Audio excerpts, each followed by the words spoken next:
ખટારાને ઠાઠે લખે ભારત મહાન ન થાય, આ દિવાલ ઉપર લખે ભારતનો મહાન થઈ જાય. એમાં આપણે સુધરવું પડે, કંઈક આપણે કંઈક ખોટા પગ ભરતા હોય. એટલા માટે મહાપુરુષોએ ઘણી બધી વાતો કરી છે, ઘણી બધા ગ્રંથો, શાસ્ત્રો, પુરાણ, વેદ, બધું ઘણું બધું બનાવ્યું, આપણા માટે બનાવ્યું, પણ આપણે એનો ઉપયોગ કેટલો કરીએ છીએ. આ એક કથા બેહાડી છે, એમાં માતાજીના પ્રસંગ આવતા હોય, કૃષ્ણના પ્રસંગ આવતા હોય, પણ અહીંયા સાંભળ્યા પછી આપણા ઘરે જો એ પ્રસંગ ન ઉતરે તો આ કથામાં ફાયદો કોને? વાંચતા હોય ને મંડપવાળાને, સાઉન્ડવાળાને, કલાકારને, તમારા ખિસ્સા ખાલી થાય. કથા જીવનમાં ઉતરે નહીં તો બાપુ આમાં બેહારવાનો મતલબ શું છે? કોઈ મતલબ નથી રહ્યા. બાકી કર્મની ગતિ છે ને હજી કોઈ સમજે જ નથી એ ગુરાન. એટલે હું તમને એક દાખલો કૃષ્ણનો આપું. કૃષ્ણ અને સુદામા સાંદીપની ઋષિના આશ્રમમાં ઉજ્જૈનમાં ભણ્યા.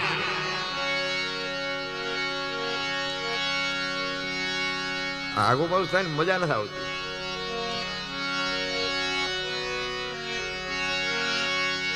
બે આવીને બે જતા, બે હાલતા થાય.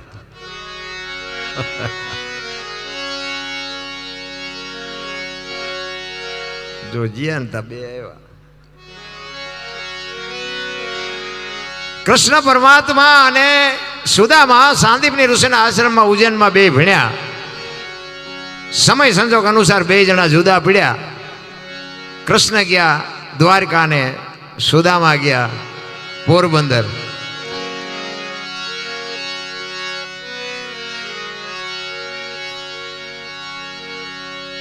હવે કૃષ્ણ બાબુ હોનાની દ્વારકાનો રાજા, અને સુદામાને હાજે ભોડકું ખાવાનું હોય તે ન હોય. જો ભગવાનની ભાઈબંધી હતી. કરમ બાપુ કોઈ હજી સમજી નથી ગયું. વાતો બધા કરે છે, મને ટપા નથી પડતા, તમને પડતા હોય ભલે. હમણાં અમારે લખન ગાતો હતો ને, આત્માને ઓળખ્યા વિના લખ 84. મારે ઓળખવું હશે, આમાંથી કોઈને ખબર હોય તો હું શું વાત કરો. હું જી હાટું આટા મારું લ્યો, મારે મારા આત્માને ઓળખવો છે તો શું આમાં નકરું રાડ્યું જ નાખવાની, ગાયા જ કરવાનું, ગાયા જ કરવાનું. આત્માને ઓળખ્યા વિના, આત્માને ઓળખ્યા વિના. પણ કોઈને ઓળખો અને ઓળખો હોય તો મને બતાવો. સમજાય નહીં તો જીવનનો કોઈ મતલબ જ નથી રહ્યા. એક વાણી એવું કહે છે ને, ભજન વિના મારી ભૂખ ન ભાંગે. તો કોણ ના પાડે છે? પણ લાગી જાવ કે નહીં? કોણ ના પાડે કોઈ ભજન કરવાની? સમજાય નહીં તો શું કરવાનું? કોણ કહે છે ભજન વિના મારી ભૂખ નહીં ભાંગે? આ કહે છે કોણ ને કોને કહે છે? શું કામ કહે છે? તમારે સવાલ કરવો જોઈએ ને. બાકી મજા આવી નકરા 10 શેરા હલાવે શું વળે? આત્માનો ખોરાક છે ને બાપુ ભજન છે. જીવ છે ને, જીવ એ આ માયા મિલકતમાં પડ્યો છે. એટલે જીવને આત્મો કહે છે કે તું આ ગાડીઓ બંગલા મકાનમાં નકરો ન રહેતો, ભજન કરજે. ભજન વિના મારી ભૂખ નહીં ભાંગે, આત્મો કહે છે જીવને. બાકી ભજન એમના ગણપતિ ભોળાનાથનો દીકરો ને કે ભોળાનાથે માથું કાપ્યું ને હાથીનું લગાડ્યું. તે હું એમ કહું છું કે હાથીનું કાપીને લગાડ્યું તો ઓલું કાપ્યું ત્યાં જ નહીં પીડ્યું હોય? કાપેલું ચાઈ ગયું હોય છે. અને હાથીનું માથું માણાના શરીર ઉપર ફિટ થાય? આવડું હોય, અહીંયા 4 આંગળની જગ્યા હોય લો, કેમ ગોઠવું હોય છે? અરે આ બીડીયું ઠૂંઠા વીણતા થઈ જાય એવું છે. આ તો 100% સાચી વાત. હાથીનું જ લગાડ્યું છે, પણ આપણા ચકડા ગઈ ગયા એટલે નથી સમજાતું. આની માટે સદગુરુ જોવે, એમ નામ ન સમજાય. આ કોઈ યુનિવર્સિટીમાં કોઈ નિશાળમાં ભણાવતું નથી. એક ભજન કહે છે, પહેલા મેં જન્મા પછી જન્મા બડા ભાઈ, ધામધૂમથી મારા બાપા જન્મા પછી જન્મી મારી માં. વાહ ભાંગી નાખે કે નહીં? કહો છે સાચું. હવે તમને ન સમજાય તમારો પ્રશ્ન છે. પહેલા હું જન્મો, પછી મારા મોટા ભાઈ, પછી મારા બાપા ને પછી મારી માં. લ્યો આવું હોય, કોને સમજાવવા? આના માટે સદગુરુ જોવે છે રામ. એમ નામ સમજાય નહીં રામ. અમારે હમણાં લખને સાખી ગઈ હતી ને, એ સાચી ગઈ ને એટલે હું કહું છું. નકર ખોટી ગઈ હોય ન કહેવાય, કલાકારને ખોટું લાગે. ગણપતિની સાખી કીધી હતી ને કે પ્રથમ ગૌરી તમારા પુત્રને સૌથી સમરીએ મોર. તમે જોજો, લગભગ કલાકાર એમ કહે છે ગૌરી તમારા પુત્રને મધુરા સમરે મોર. ગણપતિને મોરને શું હગું થાય? તોય બધા માથા હલાવે.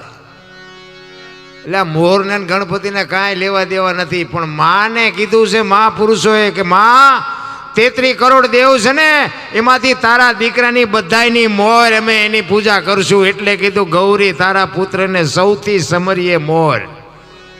તા બધાય મોરલાને ગોઠવી દીધો. અહીંયા આમ જ હાલે. તારે સ્વર્ગમાં કે ઇન્દ્ર ભગવાન સોનાના સિંહાસન ઉપર બેઠા છે, ત્યાં અપસરાયું છે, ત્યાં કે ફુવારા છે, ત્યાં કોઈક જી આવ્યું હોય કોને મારે પગ ઝાલવા. હું તો આ બધી જગ્યાએ કહું, મારા એક બે જણાના ફોન આવ્યા મને કે આ ખોટું થોડું હોય તો, પણ મેં તમને સરનામું બદનામું હોય કોને મારે અહીંયા આંટો મારવા જવું છે. આ બધું આમ જ હાલે છે. આ છે અહીંયા હાચવી લ્યો ને. હું તો મારી એક જ ભલામણ છે, માને બાપને હાચવો બાપુ. જિંદગીમાં કોઈ દી મોડો દીત ન ઉકેરામ, કાંઈ ન કરવું પડે. અને આ આપણી આ છે ને કુળદેવીઓ જ આ બેઠી છે. હા, એ કુળ આનેથી જ વધે. આ કુળદેવીઓને હાચવો ને તો ઓલી કુળદેવી બધું કામ કરશે. આપણે જો ઘરમાં ભડકા ઉભા ન કરી તો બધી મજા મજા જ છે. ઈ કૃષ્ણ અને સુદામા બે પોતે પોરબંદર જાય સુદામા, અને દ્વારકા જાય કૃષ્ણ. અને સમય સંજોગ અનુસાર સુદામાના પત્ની સુદામાને કહે છે કે તમારો મિત્ર કૃષ્ણ છે, જાઓ નહીં આ કે આ 2 મણ દાણા લઈ આવો ને, છોકરા ખાવું ખાવું કરે ભૂખ્યા મરી જાય. સુદામા કે ભાઈ આપણે ન માગવાનું નિયમ છે હો. એ કે હું કાંઈ માગવા નહીં જાઉં. જો બાપુ ભાઈબંધ 2 હતા ને, અને ભાઈબંધ એવા કરાય. મિત્ર હેડા કીજીએ ઢાલ સરીખા હોય, સુખમાં પીછે રહે અને દુઃખમાં આગે હોય, એને ભાઈબંધ કહેવાય. બીડીઓ હાટું ખિસ્સા ફાડી નાખે એવા ભાઈબંધને હું ગુડવા છે. હગો હારો નો હાંપડે, મિત્ર મળે જો લબાડ, પત્ની મળે કભાર જાવ તો એળે જો અવતાર. ત્રણેય પખા મોળા હોય તો ગિરનાર ભેગું થઈ જવા જીવવાની મજા ન આવે. સુદામો ના પાડે છે કે મારે ન માગવાનું નિયમ છે, હું અહીંયા જઈને શું કરું. એ કે પણ તમારા દરણ જોશે તો એને ખબર પડી જાય છે કે આની પાસે કાંઈ નથી. બહુ આજીજી કરીને એટલે સુદામા તાંદુળની પોટલી લઈ અને દ્વારકા જવા માટે નીકળ્યા.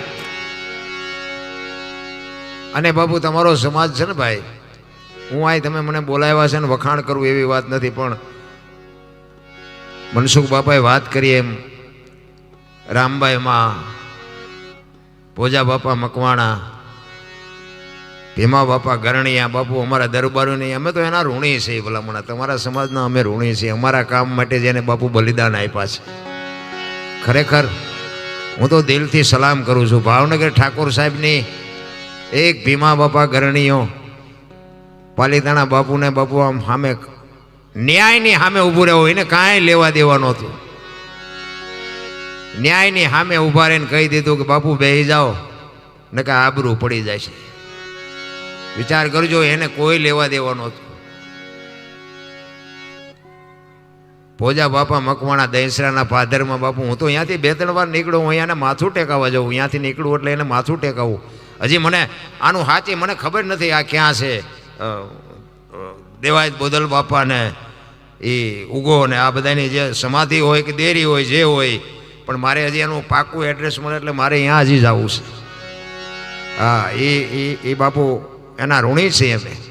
એ જુનાગઢના એ રાજ રે કે ન રે બાપુ, આ આયરના દીકરાને શું ખોટ હતી વિચાર કરજો. ને એક જીભની માનેલી બેન, કોઈ લેવા દેવા નહીં.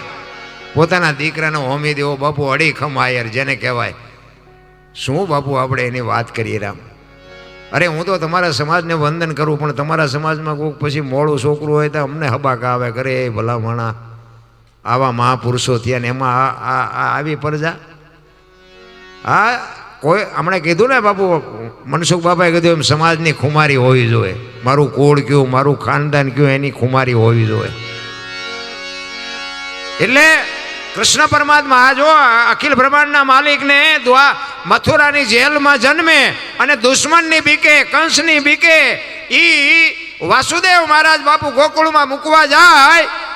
તેથી બાપુ આખી ગોકુળમાં કોઈએ ન કીધું કે આવો, કોઈએ કીધું કે આય નહીં, આય નહીં, આય નહીં. બાપુ એક જ આહિરનો દીકરો નંદ બાવાએ કહી દીધું કે આય મોકલી દો, પછી જે ઠાકર કરે એ ઠીક. ખબર નહોતી કે આ ઈશ્વર છે તો બધાએ કે